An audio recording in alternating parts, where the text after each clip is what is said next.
Hi, this is Andrew, and this is Keen On, the daily now.tv chat show with some of the world's leading thinkers and writers. Hello, everybody.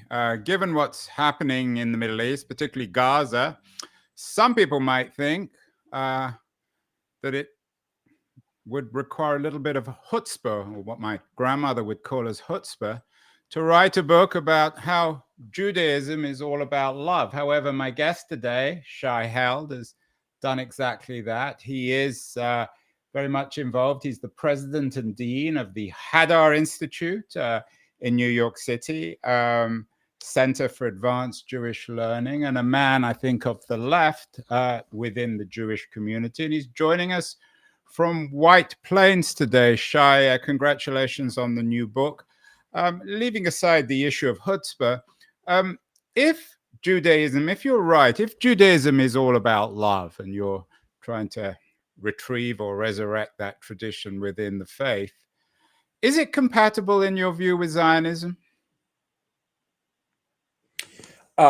Yes, I think it is compatible with Zionism. I think the challenge is that Zionism has always meant a lot of different things. When I was teaching a course on the history of Zionism to rabbinical students many years ago, I often used to say that the course should be called Zionisms, not Zionism. There have been all kinds of different visions of what it would mean for the Jewish people to return to the land that they longed for 2,000 years. So I don't think there's anything inherently contradictory at all between Judaism being about love and Zionism being a yearning for Jewish return to the land of Israel. No. We'll get into your notion of love in a second, but I guess what I meant by the question was, if you have a state, for better or worse, you have to deal with issues of militarism and war and all the other issues that go along with having a state. So that was the point of my question. If you do indeed have a religion which, as you argue, is all about love, isn't it more suitable in the pre-Zionist Jewish tradition where there wasn't a state? Well, so that's an interesting question. I think that what I would say is, look, all spiritual ideals are massively challenged when they are forced sort of to meet the concrete reality of statecraft. I mean, Lord knows the history of Christianity is filled with almost unspeakable brutality in the name of a God of love. So for sure, that's a really important question. And, one of the temptations that one might have as a religious person is to say, well, religion is just about the private and the interpersonal, because that's where love can play itself out.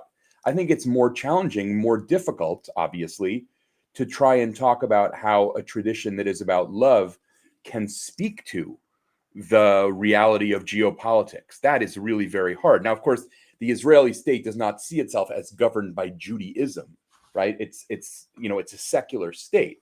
But I think the issues you raise are obviously important and very difficult for all religious traditions. As soon as the rubber hits the road, things get much harder. Although, and I don't want to turn this into a conversation about the current situation in Israel or Gaza, what you call the Israeli secular state is certainly under assault from the right and perhaps even the current prime minister. Let's get to the thesis, though, of your book, because it's not a book about Israel, it's a book about Judaism. What's the thesis, Rabbi Held, in Judaism is about love? Are you suggesting that, to excuse the pun, is the heart of the religion? I am suggesting that. I mean, I use the subtitle "Recovering the Heart of Jewish Life." I mean, they are heart in both senses of the word: heart in the sense of core, and heart in the sense of our heart, kind of the claim it makes on our inner world. Look, I think that it's helpful to think about the project of this book in the context of centuries of Christian anti-Judaism. Historians have pointed out that Christianity traditionally told a story about the world in which Judaism was a loveless religion and Christianity came along to sort of fill the lacuna, if you will, in Jewish life.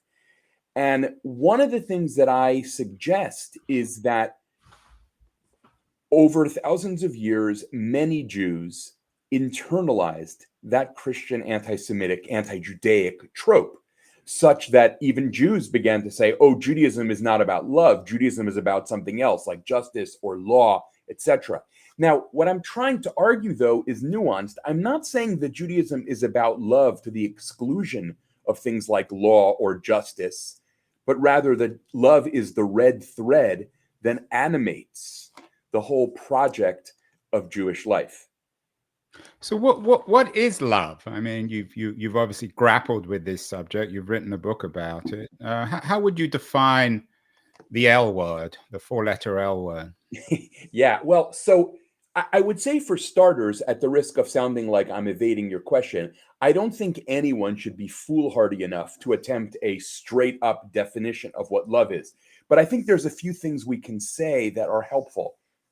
One is that love, as I'm using it in this book, and as I think the Jewish tradition tends to use it, is not an emotion. It has emotional dimensions, but it is more like an orientation, a way of holding ourselves. The term that I coined, that I find pretentious, but nevertheless helped me in my own thinking, love is an existential posture. Now, if you have a disposition to love and it never manifests as emotion, then it's not love that you have. But love is not equal to an emotion, so that I can say to someone, your life ought to be oriented around love, without telling them that their primary feeling at any particular moment ought to be love. Nobody feels anything all the time, right? So I think it's much more foundational and orienting than that. So, if you ask me as a Jew in the last 7 months, I would say my primary feeling tone has been indignation, frustration, bewilderment, loneliness, all kinds of things. But if you say to me, what's your orientation? I would still say love. And I think, if I can stay with this for just one moment, I think that that's important for a couple of reasons. One of them is that if you tell people that the spiritual life or the moral life is built on the feeling of love, then one of two things will happen. Either people lie to themselves about the fact that they feel lots of other things too, like grief or disappointment or frustration, or they give up and say, I'm not capable of that. I can't feel love all the time. So when you talk about love as an orientation, as a disposition to feel and act in certain ways, you give people, on the one hand, a very hefty challenge, but at the same time, you allow them to acknowledge that the primary emotional state they experience at any given time is not necessarily going to be about love or compassion or gratitude. If we had a Jewish comedian here, Shai, I'm not one, an aspiring one, they might describe, the idea of love as an existential posture would be a furniture store in White Plains, New York. But I'll try to avoid that joke. You failed to avoid it, but nevertheless, I got a little bit of a laugh out of you anyway. This issue of love, you still seem to be circling around it. But let's go back to this distinction between Christianity and Judaism.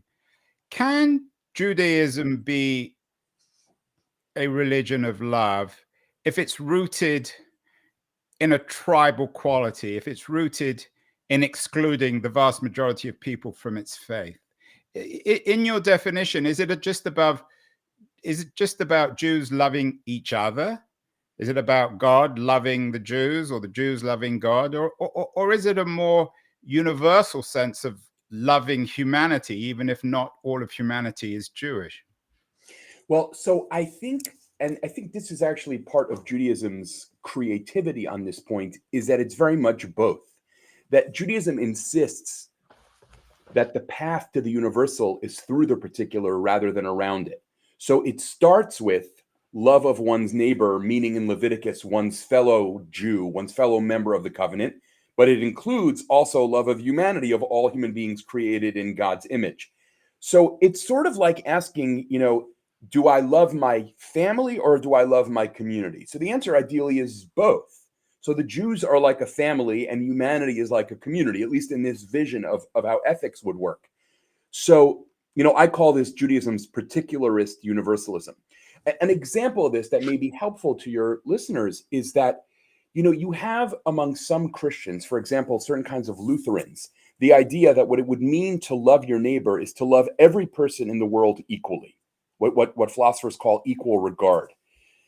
Most Christians, I think, reject that.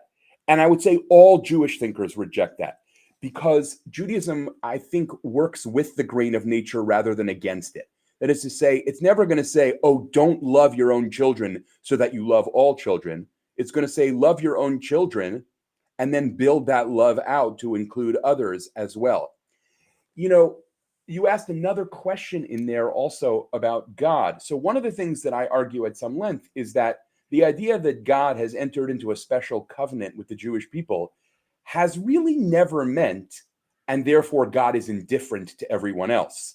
I think you see that already played out in Deuteronomy in the Bible, where just as God gives the land to the Israelites, God also gives other lands to the Moabites, to the Ammonites, that is, to other Israelite neighbors, as if Deuteronomy wants to say God's story with Israel, the people of Israel, is not the only story God has going on. Coming back to this issue, though, of the tribe and of the text, the God in the Old Testament, and you're the expert here, I'm not, but I've read a little bit about it, read a little bit of it. The God of the Old Testament is not very loving, is he? Very much of a male character, whereas in contrast, the God of the New Testament is certainly potentially more female and has more of a loving quality. Or is that another trope put forward in your view by Christians? Yes, I referred to that in the book as a kind of pernicious stereotype. I think it's very problematic. Well, let's start with the negative and then back our way into the positive. The Christian Bible scholar Brent Strawn writes that for Christians who think that the Old Testament God is mean and violent, whereas the New Testament God is nice and loving, he invites them to read the book of Revelation, which outstrips anything in the Hebrew Bible by a lot in terms of its violence and almost grotesque, cruel fantasy. Look, I think what you have in the Bible is a lot of different voices and portraits. But I would say two things here, at the risk of kind of doing a little biblical inside baseball, if you bear with me for just 1 minute. Well, you're a big Yankees fan, so you would do that, wouldn't you, Rabbi? Indeed. If you want to talk about the Yankees, we could talk about love constantly and my endless adoration for them, but which will win me no fans outside of the New York area, but so be it. The verses in the Bible that the Bible itself quotes most often are the verses in Exodus 34, where God is described as merciful, gracious, forgiving, etc. Right? The Bible never gets tired of returning to those verses as God's self-definition. God's love is part of God's very being in those texts. And then, of course, there is this remarkable passage in the prophet Hosea, which tells us that what makes God God rather than a human is precisely that God's love is inexhaustible. Right? Human love runs out. Divine love never runs out.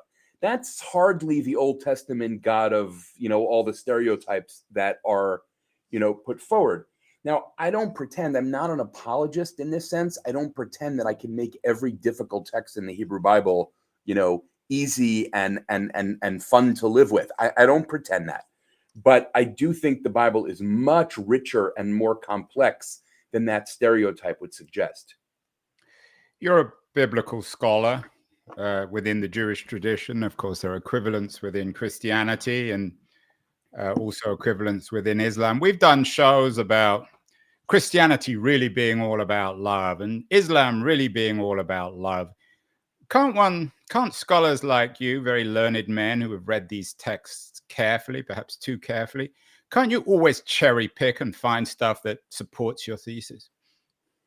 Well, so I think that question is really, really important, and it requires a kind of self-awareness about what we're doing. And one of the things I say in the introduction to this book is that no tradition is a monolith, right? To borrow a term from a Christian theologian that I love, religious traditions are multiliths, right? They contain lots and lots of voices, lots and lots of texts, lots and lots of possibilities. If someone wanted to write a book called Christianity is About Hate, or Judaism is About Hate, or Islam is About Hate, they could do just that. And of course, Christopher Hitchens and that tradition have done so and written best-selling books. Right. Although, so what I would say about that, though, is cherry picking is not the word I would use for what I'm doing, because I'm reading many of the most foundational canonical texts. I think the tradition itself already accentuates the texts within it that are about love.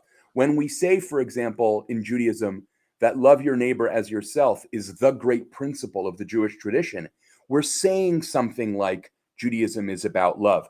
But an honest reading of these traditions requires us also to reckon with the ugly stuff and the scary stuff and the xenophobic stuff. I don't think that it's responsible to step around that. And that's certainly not what I mean. One of the things that was important to me in the writing of this book is to stop and focus on texts that are disturbing rather than confirming of my thesis. Lots of Jewish jokes, of course, about parents wanting their kids to be doctors and particularly lawyers. You suggest that the Judaism is much more about love than about the law or perhaps justice and scholarship. Is it an either or, Rabbi Held? Can't it be about both? Or is the law and justice, are they somehow antithetical, perhaps rooted in, especially when it comes to justice, rooted in traditions of antiquity that were uncomfortable with the thesis of love? No, as I say, quite the contrary. You see, I think actually this is the dichotomy between love and law is a kind of heritage, you could argue, of Augustine, but certainly of Martin Luther. For the Jewish tradition, law is not an alternative to love, but rather a manifestation of it, right? Law is what God gives us. It's almost like you imagine a parent who wants a child to go out into the world with some wisdom, arming them to make their way in the world. That's, I think, for example, how Deuteronomy imagines the law. It's God giving the law, to quote a phrase from Deuteronomy, for your own flourishing. So I definitely do not mean to dichotomize between love and law. In fact, I'm trying to overcome the impulse to dichotomize that we find in some aspects of the Jewish tradition. And it's a very hard thing with Christian audiences in particular, right? No matter how many times I say Judaism is about love and law is a manifestation of that love, I'll have Christians say things like, oh, so you mean Judaism is about love, but not law? And I'll say, no, that's actually not how Judaism thinks about law. Law in Judaism is a gift, is a kind of precious revelation of divine love. We say that in Jewish liturgy every day. So I think it's important to be clear here. And justice too, right? I would argue that part of what ideally equips us to pursue justice is love for humanity and love of the world, not to mention love of God, right? Actually wanting the world to conform to God's vision of a just world. That I think can stem very deeply from love. And love might be the thing that can keep us going precisely when our struggles for justice, run up against a brick wall. Yeah, of course, some of the Platonic dialogues focus on love, although the most famous, the Republic, focuses on the idea of justice, a definition of justice that leads to political notions of truth and justice. Where's the politics here, Shay? Shy, but yeah. Shy. I was going to call you Professor Held, but I'm going to call you Rabbi Held. Is this implicitly or otherwise, does this suggest a communitarianism when it comes to politics at the heart of the Jewish tradition? That is a really interesting and difficult question, because what I always like to say is that the reading of classical sources has implications for politics, but doesn't necessarily determine them all the way down. Meaning, let's take a very concrete example for a minute. The idea of loving the outsider, or what the Bible calls the ger, or stranger, or sojourner. So, and that person is a non-member of the kin group who has come to live among you. We might say an immigrant. So the Bible makes it clear we're supposed to love immigrants. What it cannot do is tell us, okay, how many Syrian refugees should the United States take in a given year? It's absurd to think that an ancient Near Eastern text could do that. But what it can do, and I think does do, is establish an ethos, an orientation, a sort of way of comporting ourselves in relationship to certain kinds of people and certain kinds of social problems. I do think there is a kind of communitarian impulse in the Jewish tradition. We could argue how much of this is supposed to be done through government and how much of it is supposed to be done through community. I mean, there's things we could talk about, but let's put it this way. The idea that God's blessings are meant to be shared rather than hoarded, I think, lies at the heart of both the Jewish and the Christian traditions. That can't but have political and economic implications. And then how does this all fit in with the long sordid history of anti-Semitism? You may be right. Judaism as a theology might be all about love, but of course, outsiders throughout history haven't loved the Jews, and there's this terrible history of anti-Semitism throughout the history of the Jewish people. Is this coincidental? Or do you argue in the book that the more Jews are hated, the more Judaism becomes about love? So the last piece of your question, no, I don't argue that the more Jews are hated, the more Judaism becomes about love. I think that would be a hard argument to make. I think, look, one thing we can say about anti-Semitism and its interaction with Judaism and love is that I think one reason why the idea of love being at the heart of the Jewish tradition has been so submerged is that we know that minority groups frequently come to see themselves the way the majority group sees them. So I don't find it surprising at all that so many Jews adopted the Christian anti-Judaic lens about the Jewish tradition. I find it deeply tragic, but also actually on some level completely unsurprising. So could you've said that a couple of times. Are you suggesting that somehow an anti-Semitic theology has infiltrated Judaism in the way in which Jews think about themselves and their faith? I am suggesting that. I would say that Christians so insistently told the dominant story about how Christianity was about love and Judaism was not, that many Jews internalized it. Now, there's another dimension to it, and that has to do with American Jewish history, which is that I suspect this happened in the wake of World War II, but I can't prove it. American Jews who were anxious about assimilation and who didn't know a tremendous amount about Judaism began to define their Judaism as whatever they imagined Christianity was not. So, whereas Christianity, was about love, so then they said Judaism is about something else. A famous example of this is American Jews told themselves for generations that Judaism has no notion of the afterlife. Why? Because in their understanding of Christianity is all about the afterlife. So Judaism must not be about the afterlife at all. Of course, this is totally false to the Jewish tradition. So I think you can show an array of examples where Jews ended up distorting their own faith in an attempt to separate themselves. So the overarching thesis that I'm sort of proposing to you here is that there is a kind of double whammy where on the one hand, the majority culture is telling the Jews that they're loveless. And then it gets worse in America when Jews, anxious about their own identity, say, okay, let's not be Christian. They say they're about love. We must be about something else. And that leads to, I think, impoverished conceptions of the Jewish tradition. So much so that, even many rabbis have internalized this narrative that Judaism isn't about love. And yet, if you read the sources, it's everywhere.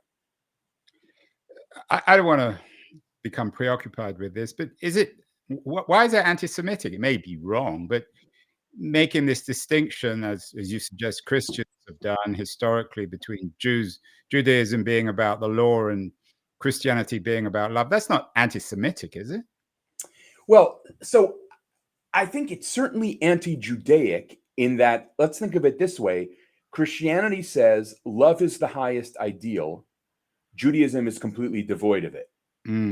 That is at minimum anti-Judaic, right? And anti-Judaism has often spilled over into anti-Semitism. Those lines can be hard to draw historically, right? I mean, anti-Judaism in the Christian church often manifested in anti-Semitic violence, right? Real Jews experienced in their bodies, if you will, the implications of Christian portrayals of Judaism.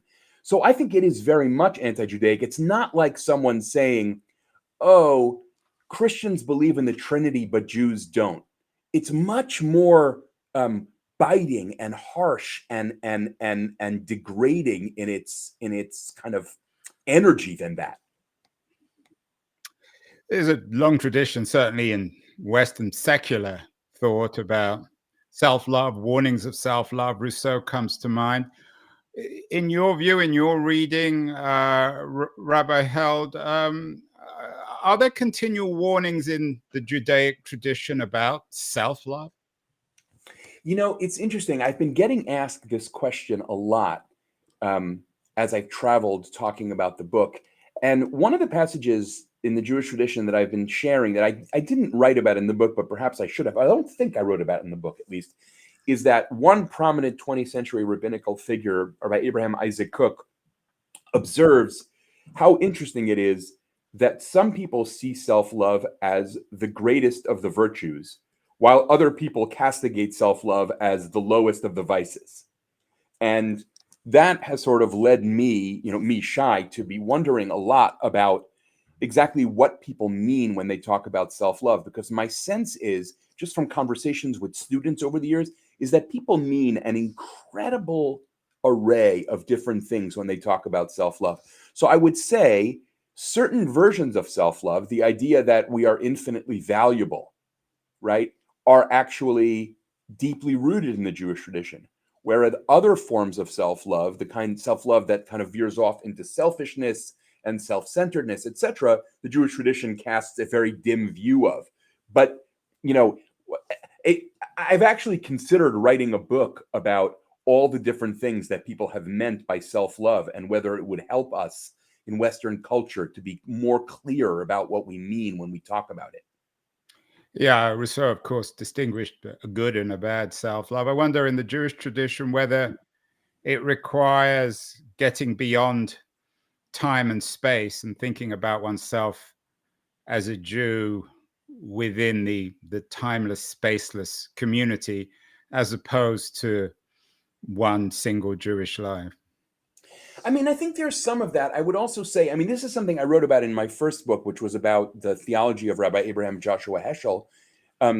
The idea that the spiritual life is in part about overcoming the illusion that our ego is the center of the world, and sort of what it means to relativize our own ego, to realize that, my perception of the world is no more the center of the world than yours is, and the humility and the making space that ideally ensue from that awareness.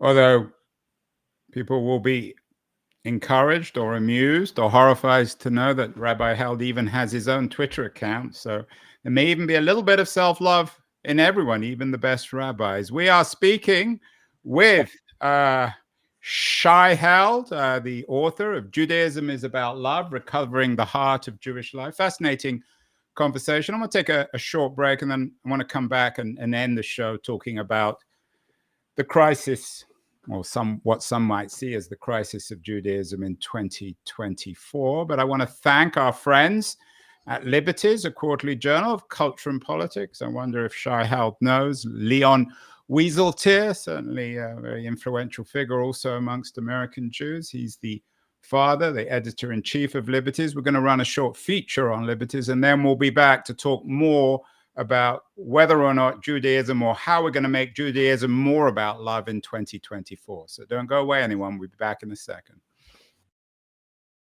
The noise, there is nuance, insight. Liberties is not just a journal of ideas. It's a meteor of intelligent substance. It's the place to be for engaged citizens. Politics, opinion, substance. Liberties is a triumph for freedom of thought. A quarterly of urgency, of cultural exploration, of intellectual delight, of immaculate prose. It's invaluable. Subscribe now or find Liberties at your favorite bookseller. And you can subscribe to Liberties at libertiesjournal.com. Shai, are you familiar with Liberties? All our guests get a free subscription. So I am a subscriber. Good. Well, you can get another one. So you've given some interesting interviews about the book. It's obviously a controversial thesis. In Publishers Weekly, there was a question about what gives you hope at this latest dark time for the Jewish people. Is this a dark time in your view for the Jewish people? They have their own state. There are many, many prominent Jews around the world, guys like yourself. What's so dark about this moment? Well, I think it depends a little bit on how we define this moment. I think the moment after October 7th has been a devastating moment for very many American Jews. A lot of them would give you different explanations of exactly what's been devastating about this moment. But, I regularly receive emails from professional colleagues in the Jewish world, which begin with things like, "I hope you're doing as well as possible." Meaning, I think there's a kind of universally shared sense that this is a really challenging time. You mentioned after, was it October? What about after the invasion of Gaza, or would you distinguish between those two? I mean, I think it's a package, right? The terrorist attacks of October 7th and then the Israeli military invasion of Gaza in the wake of that. I think, for one thing, we can say that peace in the Middle East seems farther away now than it has in at least a generation, if not more. And that is, unbearably tragic. And by the way, it relates to the thesis of my book. In a very simple way, that I would say that I think a lot of people have lost sight of, which is, look, if there's ever going to be a less blood-soaked time in the land of Israel, it will depend on two peoples developing empathy for one another's stories, for their suffering. I mean, there is no other way around that. And people can scoff at that and talk about how that's not realpolitik. I think at the end of the day, it is about humanizing each other. And right now, we're at an extremely low ebb in that process of humanizing one another. Yeah, I think that's what you meant. You had an interesting op-ed in the New York Times in April about Passover's radical message. Is that radical message about humanizing suffering? Yeah, I mean, the primary point of that essay, I actually intended to be on the personal sphere about what it means to take one's own suffering and learn empathy from it. But I think the same thing that is true of persons, if you will, is also true of peoples, which is ultimately, how do we learn empathy from our own suffering? That is very hard work. I mean, suffering, as we know, can make us brittle, can make us combative, can make us hateful. But the project of the Bible, I think, is to teach us love through suffering. That's a very tall order. You wrote an interesting piece also in the foreword about the war, suggesting it's a call to action for religious Jews on the left. Are then, for you, religious Jews on the left, are they people in the empathy business, or trying to be empathetic, not just to the suffering of Jews, but the suffering of everyone? Is that what defines a religious Jew, a leftist religious Jew? Well, look, I would say yes, but I don't mean that in a triumphalistic way, meaning I don't think people on the left are the only people who have empathy across borders, right? I think it's possible to have, conservative political views and still have boundary crossing empathy. But it is certainly the case that religious Jews on the left, I think, define themselves in part by a concern with humanity as a whole rather than just with the Jewish people, and with insisting that certain humanistic values are deeply rooted in the Jewish tradition and lie at its very core. If you could snap your fingers, and Judaism did indeed get accepted as being about love. There was an interesting Washington Post piece from April as well about your book and a couple of others going back to the intellectual heritage and communal beliefs of Judaism. How would that change contemporary Judaism in America and perhaps in Israel? What would be different? Well, I would say a couple of things, and they start on some level very small. It would mean that people growing up in Jewish communities would learn unequivocally that kindness is a higher value than success, that love is the ultimate ideal to strive for in one's life rather than, whatever else it might be that we learn in prep school or college or whatever, right? So I think it's for starters about how we educate and what we educate for. What do we see as a successful product of a Jewish education? And I would argue that the primary metric of success for the tradition is that the person be a compassionate being, one who cares about others and responds to their needs. then of course you move more expansively. I I like to say that my dream for the Jewish community is that someone passes a Jewish day school or a synagogue and says, "Oh, that's a Jewish institution. That must be a bastion of kindness." Right? In other words, that's the aspiration. If religions want to compete with each other, let them compete over who can do the most good for the people in the most need. I think that would be an extraordinary way for religions to place themselves in the world. In terms of Israel, it's a complicated question because as we know, radicals radicalize each other, right? So you have this constant back and forth radicalization between Israel and the Palestinians. I think that a Judaism that is about love understands first its own deep connection to the land and its own passion for and love for the history that it has with the land of Israel, and a Judaism that is about love at the same time recognizes that there is another people that has the same feelings and is committed to figuring out a way to share this place that both peoples love. That is the project. Now, I just want to say, good people can disagree fiercely about what that sharing ought to look like, but that ultimately neither Israelis nor Palestinians are going anywhere, I think is, the rock bottom truth of the Middle East. Are there other religious, you've mentioned that you think that Christianity in some ways appropriated the love tradition in Judaism, turned it on its head and created a sort of odd anti-Semitism within Judaism itself. But are there other religious traditions in the world, perhaps outside the West, for which love is central?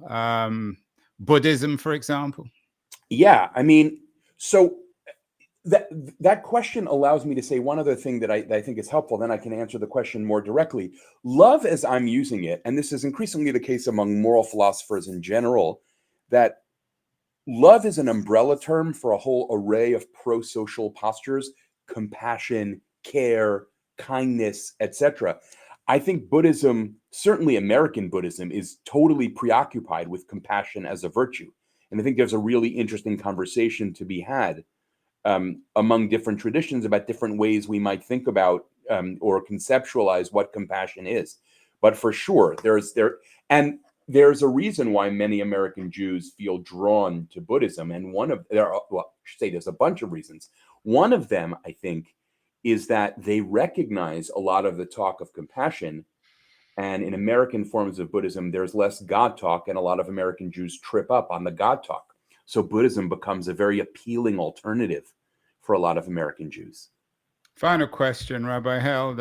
Speaking of God talk, where's the need for God? What's the need for God talk in all this? You can have theologies or perhaps ideologies of love, philosophies of love without the gods. Where's the place of a God? Jewish God, Christian God, Muslim God, Hindu God? Why even bother with the gods in all this? Well, so I'm not invoking God just to make my argument about love work, right? God is not there to sort of solve my philosophical needs, if you will, right? God, the reason that I believe in God, I would say it this way: the reason I believe in God when I do believe in God has to do with a whole array of different things, like my experiences, the experiences of my ancestors, and also at the end of the day, I find that if you want to believe that there is a moral reality, if you're a moral realist, if you think there are moral facts, that it is objectively wrong in the universe to murder an innocent person, I think that's a lot easier to make sense of with a God than without one. As you may know, there's a lot of discussion about whether and how you can have moral realism without God, but you certainly can have it with. And moral experience is one of the things that, for me, points to something transcendent that we often name God.